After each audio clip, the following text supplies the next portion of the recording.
Audio one. नारी को मनुष्य समझा जाए। लेखक वेदमूर्ति तपोनिष्ठ पंडित श्री राम शर्मा आचार्य। मानव जाति को एक बड़ा काम करना अभी बाकी है, वह नारी को मानवीय अधिकारों का वापस किया जाना। इसके बिना आधी दुनिया पराधीन ही बनी रहेगी और यह कहना कोरा पाखंड होगा कि अमुक देश को स्वाधीनता मिल गई, वहां पराधीनता से छुटकारा पा लिया गया, क्योंकि आधी जनसंख्या नर है और आधी नारी। नारी को मानवता के साथ जुड़े हुए अविच्छिन्न मौलिक अधिकारों से वंचित रहना पड़े तो यह कहना व्यर्थ है कि न्याय को मान्यता मिल गई और पराधीनता के अभिशाप से छुटकारा मिला। नारी नर से किसी बात में पीछे नहीं है। बौद्धिक प्रखरता के क्षेत्र में वह सदा आगे रही है। लड़कों की तुलना में वह अधिक अनुपात में उत्तीर्ण होती है और अच्छे नंबर लाती है। कला कौशल के क्षेत्र में सदा उनकी वरिष्ठता रही है। संगीत और गायन तो उनकी सर्वमान्य विशेषता है। प्रतिभा और आकर्षण में वे पुरुषों को सदा पीछे छोड़ती रही हैं। मातृत्व का भार वहन करते हुए भी, शरीर की दृष्टि से हल्की फुल्की होते हुए भी वे अपेक्षाकृत कम बीमार पड़ती और अधिक दिन जीवित रहती हैं। अभिनय और नृत्य में पुरुष उनका मुकाबला नहीं कर सकता। स्नेह, सौजन्य, उदारता, सहानुभूतियां देने की दृष्टि से उनका अंतराल ऐसा बना हुआ है मानो वे ममता और करुणा की साक्षात प्रतिमा बनकर ही इस धरती पर अवतरित हुई हों। मानवीय वंश परंपरा को चलाने में अधिकांश दायित्व उन्हें ही निभाना पड़ता है। पिता तो इस संदर्भ में निमित्त मात्र हैं। भ्रूण का शरीर माता का ही जीवन तत्व लेकर बढ़ोतरी करता है। प्रसव यातना में कितनों को ही दम तोड़ना पड़ता है। महीनों बाद वे साधारण स्थिति तक पहुंच पाती हैं। इसके उपरांत लंबी अवधि तक बालक को दूध पिलाती और 24 घंटे की नौकरानी की तरह उसकी सेवा शुश्रूषा साज संभाल में लगी रहती हैं। नारी का यह योगदान न मिले तो समझना चाहिए कि मानवीय सृष्टि इस संसार में से समाप्त हो गई। बचपन में अधिक सीखने की क्षमता होती है। उसका विकास माता की छत्र छाया में ही होता है। गृहस्थ का समूचा दायित्व वही संभालती है। जीवन का आधार भोजन है तो भोजन की कर्ता धर्ता नारी। घर की स्वच्छता और सज्जा को पूरी तरह वह संभालती है। माना कि पुरुष अपनी कठोर संरचना और बलिष्ठता के कारण शारीरिक श्रम अधिक कर सकता है। मार काट जैसे क्रूर कामों में भी वही आगे रहता है।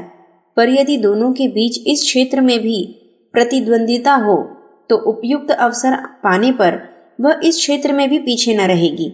बर्मा, युगोस्लाविया आदि देशों में कृषि और पशुपालन जैसे श्रम साध्य और झंझट भरे काम उसी के बलबूते चलते हैं। इन क्षेत्रों में सफलता का उसने कीर्तिमान स्थापित किया है। सवर्ण लोगों की महिला पर्दे के पिंजड़े में बंद होने के कारण शारीरिक दृष्टि से दुर्बल और मानसिक दृष्टि से संकुचित भले ही हों, किंतु पिछड़े कहे जाने वाले वर्ग की नारियों को जो घर बाहर का काम करना पड़ता है वह पुरुष की तुलना में हल्का नहीं, भारी ही पड़ता है। नारी का शोषण जिस कारण हुआ है वह उसकी प्रजनन क्षमता है। इस कारण उसे शारीरिक दुर्बलता घेरती है और उन दिनों अर्थ उपार्जन या कड़े काम न करने के कारण आर्थिक उपार्जन उसका कम रहता है। छोटे बच्चे की देखभाल घर की चार दीवारी में ही संभव है। बाहर से लौटने पर पुरुष के लिए सारी सुविधाएं जुटा रखने के निमित्त भी उसकी हाजिरी घर में चाहिए। फिर भी बिना छुट्टी पाने वाली चौकीदारीन भी है। घर खाली हो तो चोर उचक्के दिन दहाड़े ही ताला तोड़कर उठा ले जा सकते हैं। स्त्री व्यवसाय करके कमाती नहीं है, फिर भी वह घर पर जो मजूरी एवं बचत करती है उसकी कीमत जोड़ी जाए तो बचाने में उतनी ही उपयोगिता सिद्ध करती है जितनी पुरुष कमाने में। यदि पुरुष को अकेला रहना पड़े, होटल में खाना और बोर्डिंग में रहना पड़े तो धोबी की कपड़े की धुलाई समेत उसका खर्च उतना ही पड़ेगा जितने में कि एक मध्यवर्ती गृहस्थ का गुजारा हो जाता है। फिर माता की ममता, पत्नी का समर्पण, बहन का सौजन्य, पुत्र की मृदुल कोमलता जितना अंतःकरण को परितोष देती है उसकी कीमत पैसे से नहीं नापी तोली जा सकती। अनेक दृष्टिकोण से पुरुष नारी का ऋणी और कृतज्ञ है। बदला चुकाने का प्रयत्न करने पर भी वह चुका नहीं सकता। इसलिए वस्तु स्थिति का सही मूल्यांकन कर सकने वाले दार्शनिकों और धर्मवेत्ताओं ने उसे वरिष्ठता दी है। नारी को तनुधारी देवी कहा है। आदि संविधान सृजेता मनु ने तो यहाँ तक कहा है कि जिस घर में नारी की पूजा होती है वहाँ देवता निवास करते हैं। जहाँ युग्मों का उल्लेख करना होता है वहाँ नारी को प्रधान और नर को गौण कहा जाता है। जैसे सीताराम, राधे श्याम, लक्ष्मी नारायण, उमा महेश्वर, शशि पुरंदर आदि आदि। नारी का अतीत अत्यंत श्रद्धापूर्ण है।